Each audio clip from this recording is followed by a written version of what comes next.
누가복음 21장 10절에서 19절 우리 제목을 한번 읽어볼까요? 시작. 네, 제목만 봐서는 짐작이 가지 않는 제목이라고 생각을 합니다. 말씀의 배경은 이렇습니다. 지난주에 우리가 말씀을 들은 내용은 성전을 바라보면서 예수님에게 우리를 꾸중만 하지 마시고 이렇게 아름다운 성전을 지어놓은 우리들에 대하여 좀 알아주십시오. 멋지지 않습니까? 이렇게 아름다운 멋진 성전을 하나님께 지어드렸으니 얼마나 감사합니까? 라고 하는 그들을 향하여 예수님께서는 이 성전이 곧 무너질 것이다.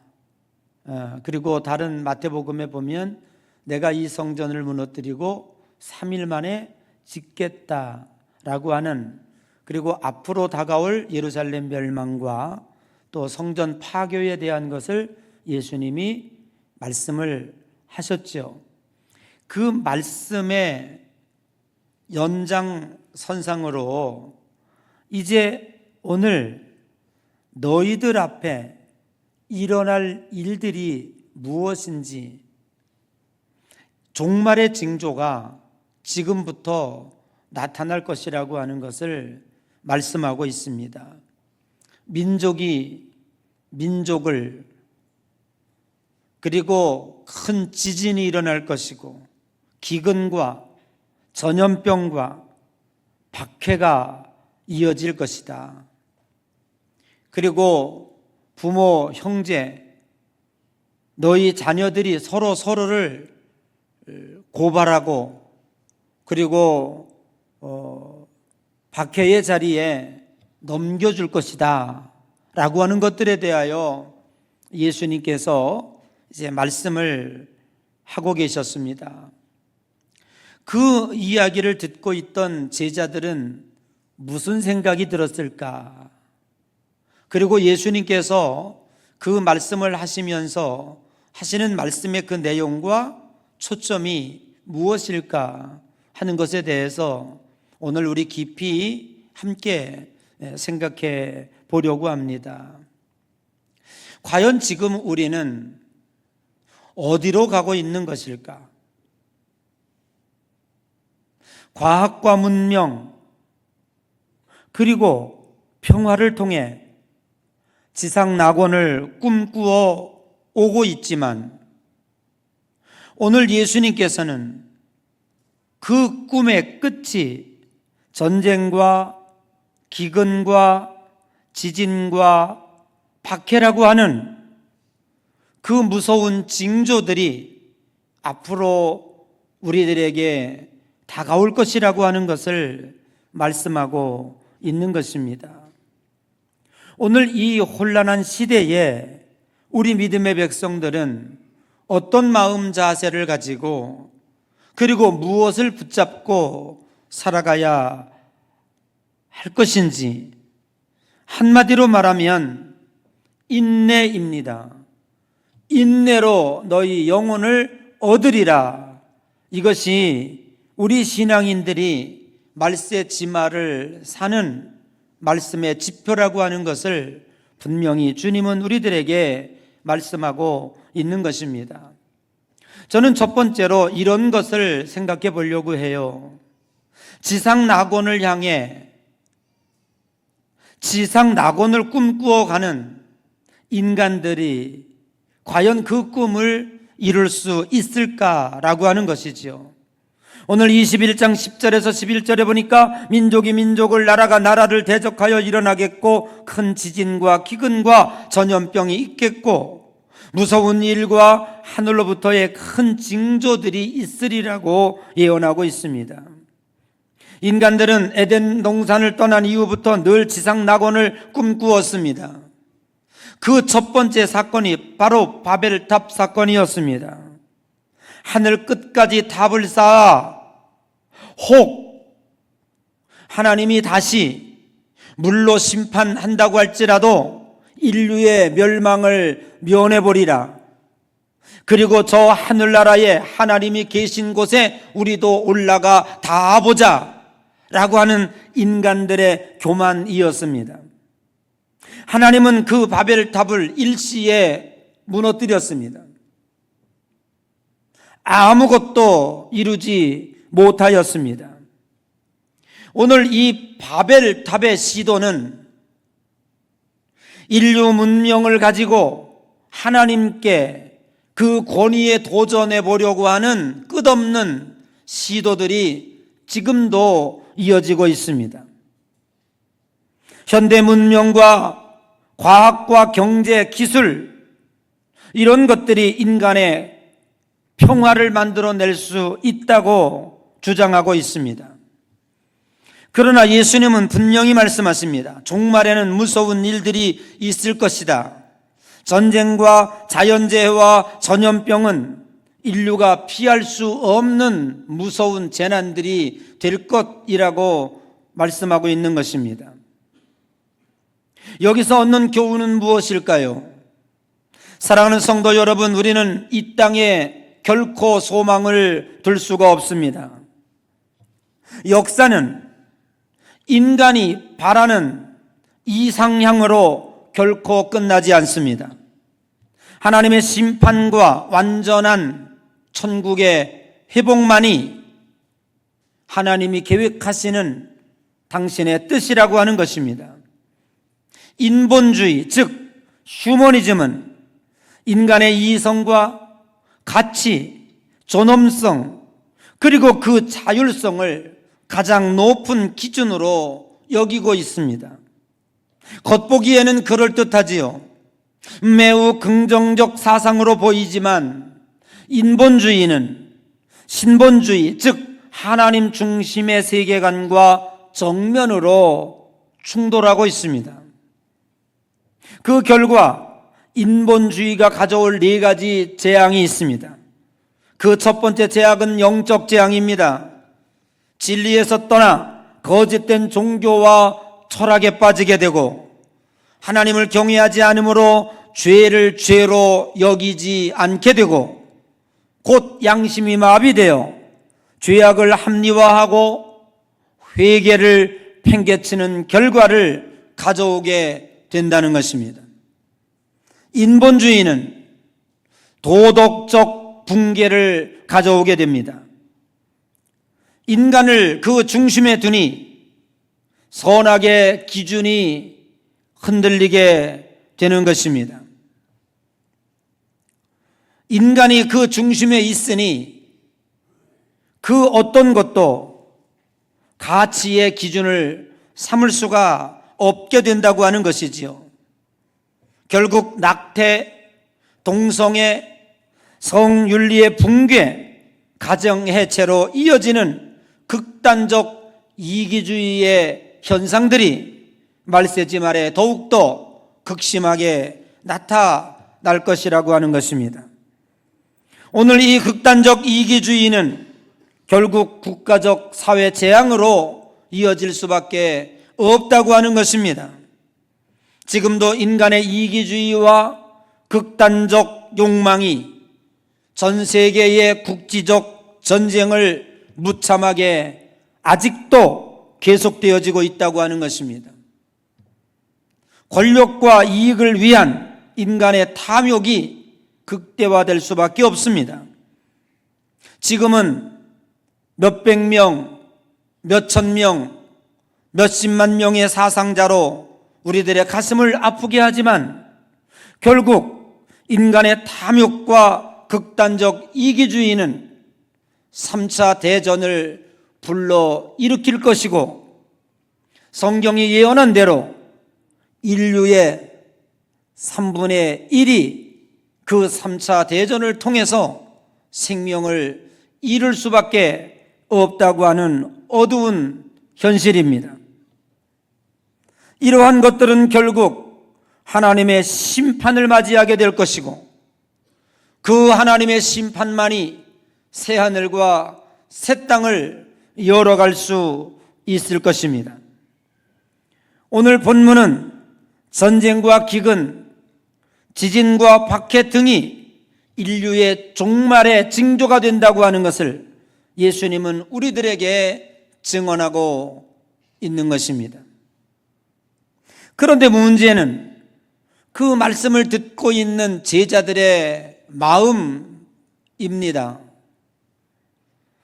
예수님이 십자가에 달리시고 죽음을 이기시고 부활할 것이라고 하는 것은 그들에게 참다운 희망의 메시지였습니다. 그러면 이제부터 부활의 능력으로 평화를 유지하며 태평성대의 꿈을 꿀 수 있지 않을까 생각을 해봄직도 할 것입니다. 그런데 오늘 누가복음 21장 12절 이하에 보면 이 모든 일 전에 사람들이 너희를 잡아 박해하며 회당과 옥에 넘기며 너희가 내 이름으로 말미암아 모든 사람들에게 미움을 받을 것이라고 하는 아주 매우 불길한, 그리고 제자들의 마음을 서글프게 하고 걱정스럽게 만드는 말씀을 하고 있습니다. 우리는 여기서 기독교인이 당하는 고난에 대하여 생각해 보지 않을 수가 없는 것입니다. 오늘 이 말씀을 듣고 있던 제자들은 이제 십자가의 고난이 끝났고 부활의 감격을 경험했으니 이제부터 우리가 가는 그 길은 탄탄대로일 것이다. 태평성대가 우리를 기다리고 있을 것이다 라고 하는 것에 대하여 그들은 익히 생각하고 있었지만, 그러나 예수님은 그렇지 않다고 하는 것입니다. 박해가 너희들에게 다가올 것이고 부모가 자식을, 자식이 형제가 형제를 서로 고발하고 박해 현장에 넘겨줄 날이 올 것이라고 하는 극단적 고난과 박해를 이야기하고 있는 것입니다. 오늘 우리들도 마찬가지입니다. 교회에 들어와 예수 그리스도를 믿고 신앙생활할 때 일정량 희망이 있었습니다. 이제 고생 끝, 환난 끝, 고난 끝, 내가 예수 믿었으니 좋은 날만 펼쳐질 거야 라고 하는 장밋빛 희망이 없지 않아 있었을 것입니다. 그러나 그 뜻은 어느 부분 이루어지기도 하고 신앙적 체험과 간증으로 발전해 가기도 합니다. 그러나 고난이 완전히 사라지거나 그 고난이 우리들에게서 없어진 것은 아닙니다. 여전히 우리는 고난 가운데 있는 이 현실 속에서 예배하고 기도하고 처절하게 믿음을 지키며 살고 있는 것입니다. 복음의 승리는 고난을 없애는 것이 아닙니다. 예수님은 부활하셨지만 제자들은 순교의 길을 걸어야 했습니다. 초대교회는 핍박 가운데 더욱더 정결해졌고, 오늘 여기 13절에 예수님은 이렇게 얘기하고 있죠. 박해와 고난을 얘기하며 이 일이 도리어 너희에게 증거가 되리라 라고 말입니다. 그런데 이 증거라고 하는 단어를 여러분이 가지고 있는 성경의 맨 밑에 보면 13절 증거에 대하여 관주가 쓰여져 있습니다. 거기에 쓰여져 있는 말은 이렇게 쓰여 있죠. 증거라고 하는 말은 증거의 기회라 라고도 기록되어 있습니다. 곧 이 말이 무슨 말이냐 하면 12절과 13절 문맥을 연결해 보면 예수님이 제자들이 장차 받을 고난을 말씀하시면서 이것은 단순한 순환이 아니라 그 고난을 통하여 복음이 증거되어질 기회가 주어질 것이라고 하는 것입니다. 왜 고난은 계속될 수밖에 없을까라고 하는 것이지요. 이사야 9장 7절 이하에 보면 만군의 여호와의 열심히 이를 이루시리라. 하나님의 계획 안에서 고난조차도 구원의 도구가 됩니다. 인생을 살다가 보면 좋은 일 때문에 우리들이 하나님 앞으로 나왔을 때보다 어려운 일, 힘든 일, 고난스러운 일이 있을 때 내 믿음의 진보가 이루어졌고 그리고 많은 영혼들이 구원받는 일이 이루어졌습니다. 그리고 우리들의 신앙의 빛은 좋을 때 나타나지 않습니다. 우리는 하나님 앞에 축복을 받아 많은 것을 가지고 이 가진 것으로 말미암아 많은 사람들에게 복음을 증거하기를 우리는 말하고 있습니다. 그러나 생각해 보십시오. 그랬을까요? 내가 좋은 일이 있었을 때 여러분들이 전도하고 복음을 증거하고 하나님 앞에 영광을 돌렸을까요? 아니요. 인간은 오히려 자기 자랑에 빠집니다. 그것 때문에 신앙을 떠나가는 일들이 훨씬 더 많습니다. 그러나 고난 때에 우리의 믿음이 빛이 납니다. 고난 때에 오히려 우리의 복음이 증거가 되고 고난 때에 오히려 하나님 앞에 영광을 돌리는 일이 더 많이 있었다고 하는 사실입니다. 여러분, 우리가 고난 당할 때에 사실은 그 고난을 내가 이겨나간다고 생각하지만 그것은 내가 이겨나가는 것이 결코 아닙니다. 이사야서에 기록한 대로 하나님의 열심히 이 모든 것을 이루어 내시는 것입니다. 저는 옛날에 우리 교회에서도 한번 방영이 됐지만 주기철 목사님의 순교를 다룬 영화가 만들어진 적이 있습니다. 근데 그 장면을 아직도 저는 생생하게 기억하는 장면이 있는데, 주기철 목사님이 감옥에 투옥이 되었다가 잠시 풀려나서 교회로 돌아옵니다. 그런데 얼마 있다가 다시 감옥에 투옥이 됩니다. 그래서 주기철 목사님이 예배를 인도하고 교회 문을 나서며 이제 감옥에 끌려가는 거예요. 그때 많은 성도들이 이 주기철 목사님의 뒤를 따라가며 눈물을 흘리고 통곡을 합니다. 그때 주기철 목사님이 뒤를 돌아보시면서 어찌하여 통곡하고 우느냐. 그러니까 교인들이 목사님, 이제 다시 감옥에 가셔서 그 받을 고통을 생각하면 어떻게 견디시렵니까?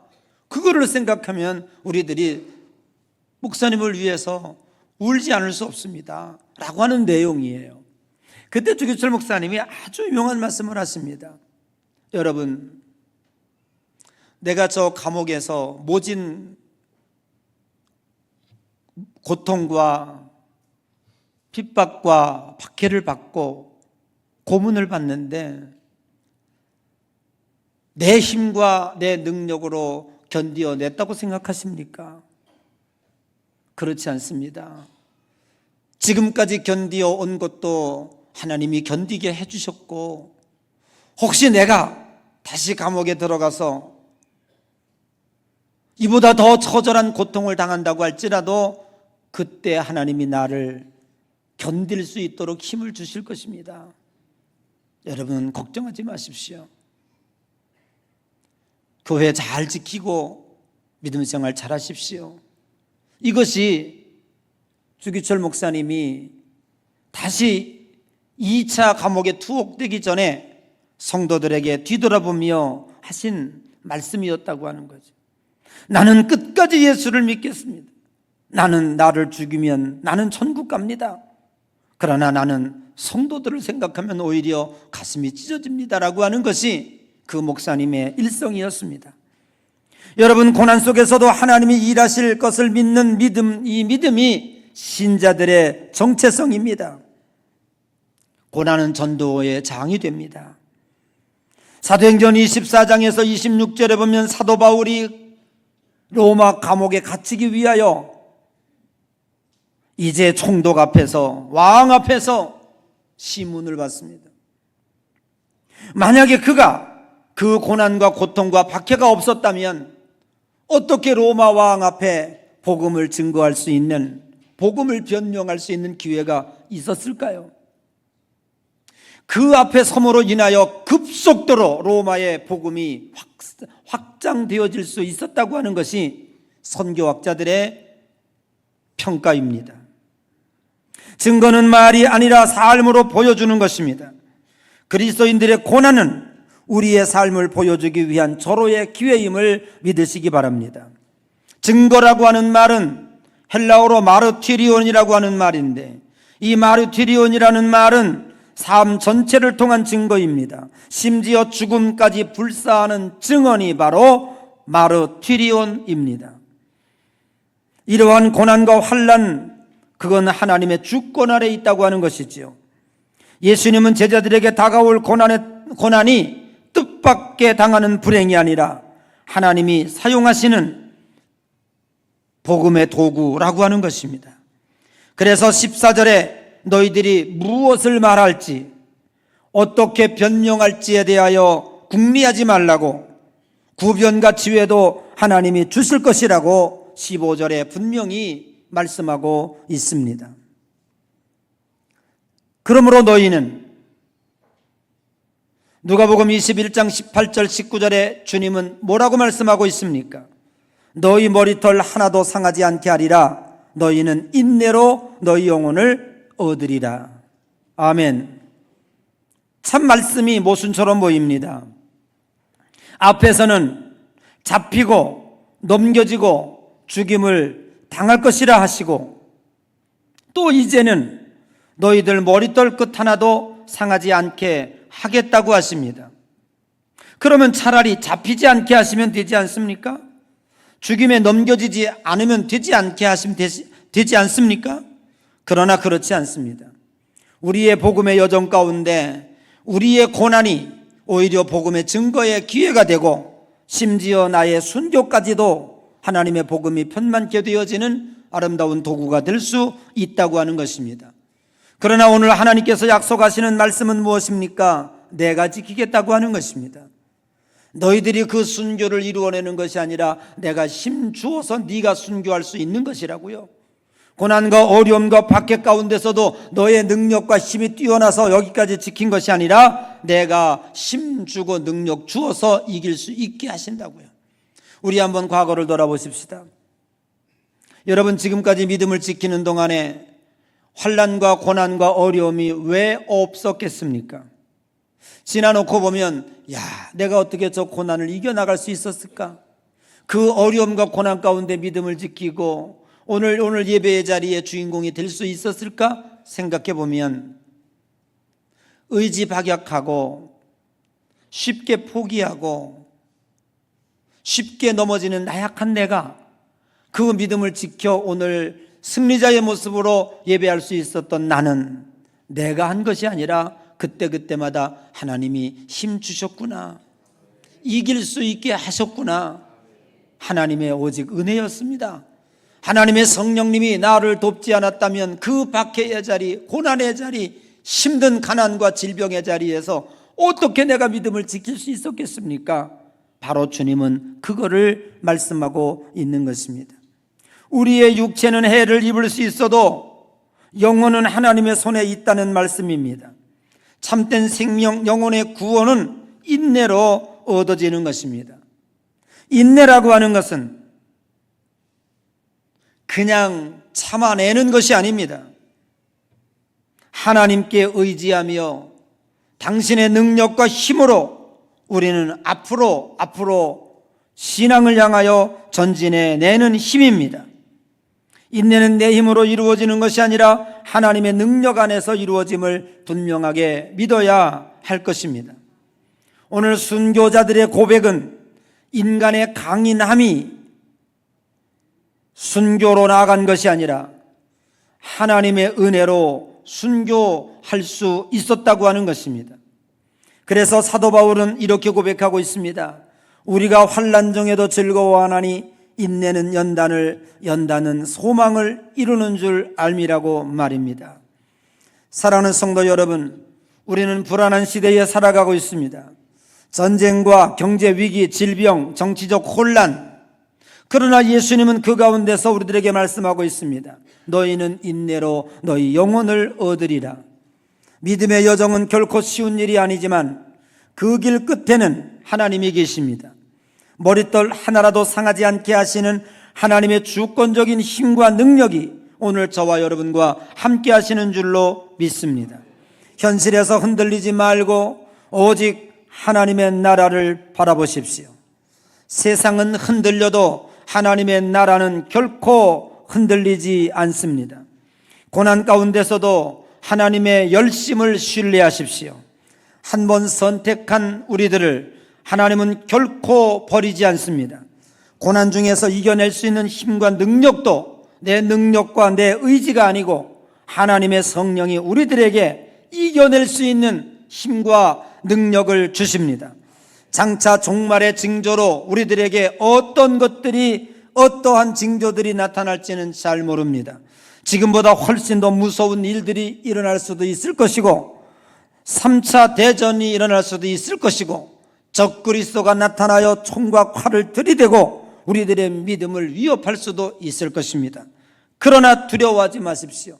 머리털 끝 하나라도 상하지 않도록 하나님이 지키시겠다고, 하나님께서 우리를 붙잡아 주시겠다고 약속하고 있는 것입니다.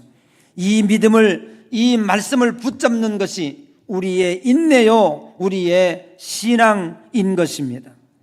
이제 말씀을 정리해 보십시다. 종말의 시간은 오고야 만다고 하는 사실입니다. 그것은 죄악된 인간들이 만들어내는 최종적 결과인 것입니다. 그래서 하나님은 시간표를 정해놓고 시간표를 짜놓으시고 하나씩 준비하고 있습니다. 그것이 바로 종말이고 그것이 바로 심판입니다. 우리는 그 종말과 심판이 있어야 그 다음 새하늘과 새 땅의 세계로 나가는 영원한 천국을 맛보게 될 것입니다. 무서운 종말, 전쟁, 지진, 박해, 이것 때문에 두려워하는 제자들에게 예수님은 두려워하지 말라고, 하나님이 도우실 것이라고, 머리털 하나 상하지 않도록 해주시겠다고, 그리고 너희들이 박해 현장에 섰을 때 무엇을 증언할지, 무엇을 말해야 될지, 어떤 말로 변명해야 될지 걱정하지 말라고 내가 너희들에게 다 가르쳐 주겠다고 주님은 말씀하고 있는 줄로 믿습니다. 견디게 하는 것도 하나님이시고 인내를 통하여 열매를 맺게 하시는 것도 하나님이십니다. 지금까지 지내온 것 주의 크신 은혜라. 한이 없는 그의 사랑 어찌 이루 말하랴. 하나님의 열심이 우리의 구원을 이루어낼 것입니다. 우리는 오직 인내로 하나님 앞에 요한복음 15장의 말씀처럼 가지가 포도나무에 붙어있지 아니하면 절로 과실을 맺을 수 없나니 라고 말씀하고 있습니다. 하나님을 의지하는 마음, 하나님 앞에 붙어 있어야 하는 믿음, 하나님 안으로 적극적으로 들어가 그 품에 안기려는 우리의 믿음이 결국 믿음의 열매를 맺게 될 것입니다. 사랑하는 성도 여러분, 오늘 우리가 해야 할 일은 무엇입니까? 오직 그분 안에 버티고 서 있는 것입니다. 하나님의 품 안에 적극적으로 견디어내는 것입니다. 이 인내를 통하여 장차받을 고난과 역경이 온다고 할지라도 두려워하며 염려하지 말고 잘 이겨내셔서 이 인내로 우리의 영혼을 이루고 하나님의 열심으로 구원을 완성하는 그날까지 하나님께 영광 돌리는 귀한 여러분 되시기를 주님의 이름으로 간절히 축원합니다.